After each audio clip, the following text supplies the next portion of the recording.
Hey, this is Tommy Thayer from KISS. I think you knew that. And you're on BackstageAxxess.com, where the real show begins. I was born to the human race, living life feeling out of place. People said I was wasting my time. Gus Gussinger here, Backstage Access. We're here at 2020 NAMM Gibson showroom, backstage with the one and only Tommy Thayer. How you doing, buddy?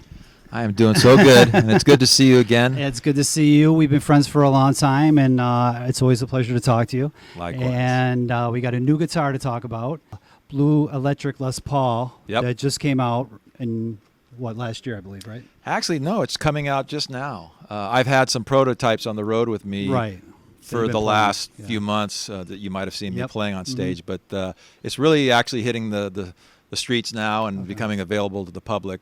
So this is really, the rollout is now here in January 2020. So tell us about the guitar, how it came about. Oh, geez. I wanted to do a blue guitar, and I actually consulted with my friend Eric Singer again. And Eric's a real guitar aficionado himself. He collects guitars. He loves it. So he always has a lot of ideas, and he's very vocal about that, as you know. So he had an idea of really doing a real iridescent sparkle finish, which has different kind of reflections and colors when you turn it and move it. So Gibson and Epiphone, they did a couple prototype color samples for me to begin with. That they were good, but it didn't really have that real pop, that real electric blue pop that I wanted. And they did a couple more, and still wasn't quite right. So Eric suggested that I talk to a guy named Johnny Douglas, who he works for Aerosmith. He's actually playing drums with Aerosmith now, but he's an expert painter. And Johnny has done drum finishes and guitar finishes for a lot of big artists. ZZ Top and Van Halen, and of course Aerosmith. So I told him what I wanted to do, and he came up with some samples that were really blew me away. And this is basically what he came up with. So he came up with a formula that we were able to pass on to Epiphone to use in production, and that's how we came up with this really beautiful electric blue finish. And it pops on stage. It really does, and like the White Lightning guitars that I've done before, we've got all chrome parts and the mirrored pickguard and the front and back headstock is all blue, the same color obviously, and then they call this a 3-ply binding. Okay. It's the same binding I used on the other guitars too. So it's really just a beautiful guitar. And the Seymour Duncan pickups. Seymour Duncan pickups. They're Seymour Duncan JB, which is a nice pickup by Seymour Duncan. The cherry on the top was when I was writing out all the specs that I wanted for the guitar. I said, put a blue pickup in it. And I thought, I don't know if they can even find a blue. I don't know how. I just put that down. I wrote it down. And then the prototype arrived, and lo and behold, there was a blue pickup in it. I thought that is the coolest thing. So I'm really, really happy with this and the way it turned out. And designing this guitar compared to the White Lightning, was it a little longer process, about the same? Or I think it took a little longer to kind of come up with the electric blue finish. We went back and forth, like I said, a bunch of times. So it took a little while. I was working on this a year ago, and so it's taken a little while to put it together. In a couple of weeks, good old Tommy's going to be visiting Buffalo, New York, my hometown, with his band KISS, and just his little band, KISS, and it's going to be the first time Tommy's actually playing Buffalo, New York, I believe. Well, I didn't realize that until you told me that about 15 minutes ago. I kind of thought I had, but I guess it's true. We've done Darien Lakes, which is close, and Rochester, which is not too far from there either. So, and also, how far is Niagara Falls? It's right around the corner. Okay. About 20 minutes. But I actually haven't played in Buffalo, and I think you said the last time KISS actually played there was in 2000? June 24th, 2000. In fact, when that show was going on, the KISS Butterfield's auction was going on around the same time. I remember that, yeah. Tell us a story about that. Well, I remember being in Buffalo in 2000 with the band, and back then I was the tour manager. I don't know if many people knew that, but I was working behind the scenes doing the management on the road at the time. This is before I was in the band, and we were at the Hilton in Buffalo, and so we're back at the hotel after the show, and people are going back to their rooms, they're ordering room service and that sort of thing, and Gene Simmons is a real stickler. If he's in a hotel and he calls down to the front desk or to room service, and if it takes more than 2 or 3 rings for them to pick up, he really goes ballistic. So I'm sitting in my room after we got back after the show, and the front desk calls, and she says, "We got a real problem. We just called the SWAT team, the police, to come in because one of your group members just threatened to blow the hotel up."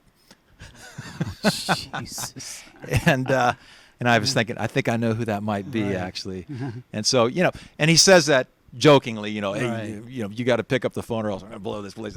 That's a Gene Simmons kind of thing. But it kind of got us into trouble because the police showed up and they thought it was a real bomb threat, and I had to assure everybody that it was okay. And this guy's He just wanted his cookies. Yeah, he just wanted his cookies and milk after the show.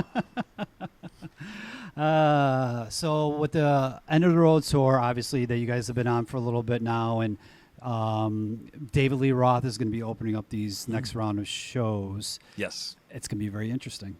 I think it's going to be great. We're all fans of David Lee Roth and certainly earlier Van Halen. And I know he's going to come out and play a lot of old Van Halen stuff, and that's going to be work real well with the Kiss crowd because we all love that. And I know Kiss fans love Van Halen and love David Lee Roth, so I think it's going to be a great pairing. For the fans who haven't seen the show, tell what they could expect, and maybe for the fans returning, maybe something that they may have not seen possibly. Well, first of all, this is a must-see show, and Right. if you haven't ever seen Kiss, this is definitely your last, opportunity to come see the show. It's something you never want to miss. At least once in your lifetime, you got to see the show. absolutely. So, this show was built, as you've seen. It's the biggest one we've ever done, and I'm not just The hyping that. production is amazing. Yeah, it's really incredible. We put a lot of time and effort into preparing for this in the first place, and it's really paid off. I mean, the reviews, the response from fans, everybody across the board has been phenomenal. The shows have been really sold out or close to sold out. I think we've played for almost 2 million people in 110 shows in 2019. And the tour is going to go through 2020 and into 21. Yep. Last show is going to be in New York City in Yep. July 17, 2021, but we're not announcing what venue it is yet. Boo, I was just going to ask him. That was my next question. That was your next question. But, so we have there's a, we have an end date now that we're going to work towards, and so that gives a little more perspective to really this is the end of the road, and everybody can see this is the schedule moving forward. So it's time. Now it's time to come see show. Even if you saw it last year, we're going to come out with some new songs in the set. Good. Starting on February 1st on this next leg, and revamping and freshening it up for 2020. Awesome. Can't wait to see it. And Kiss Cruise was just announced, Kiss Cruise 10. Yeah. A lot of changes for Kiss Cruise 10. A lot of the old playing in the Stardust Theater, the intimacy is going to be going away, and you guys are trying something new. Talk about that. Well, evidently, we're going to be playing out on the pool deck at one big show, and I got to be honest with you, I'm not convinced that that's the right move. Okay. So I'm being honest. All right. I like the Stardust Theater. I do too.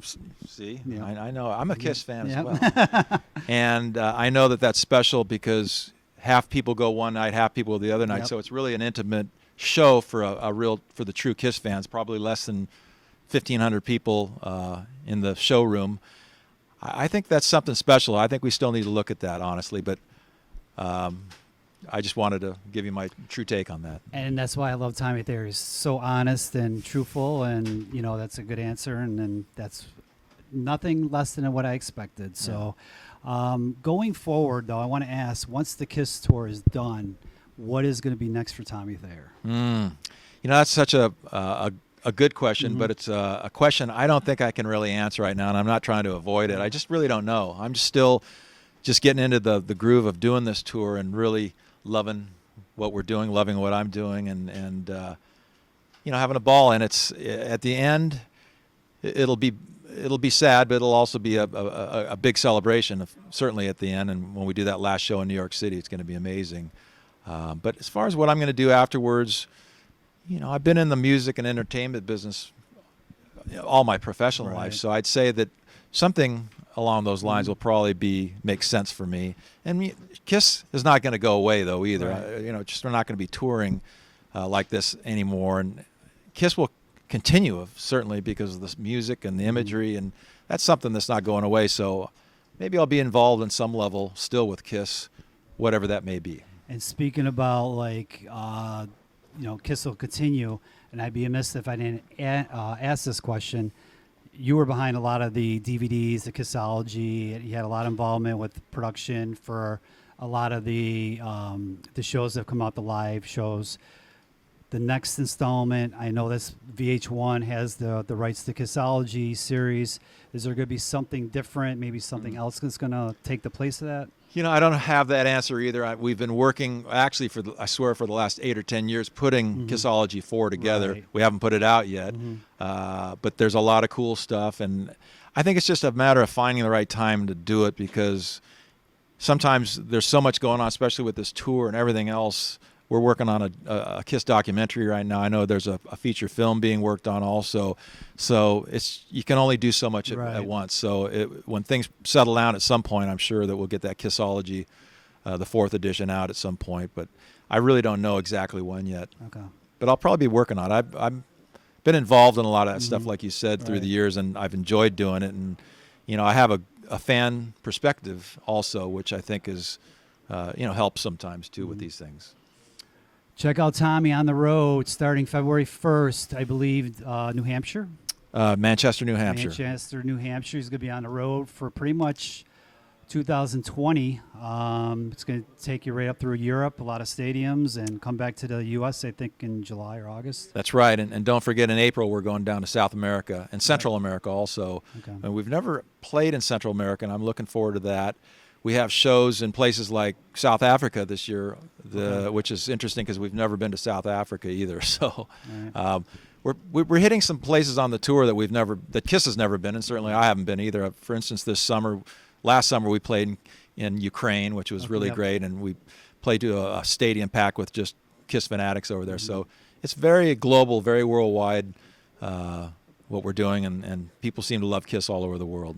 And go check them out, because this is the end of the road, and this is going to be the last time you see the legendary band Kiss on the road. Tommy, thanks for talking to us. Great to see you. Check it out, 2020, Kiss on the road.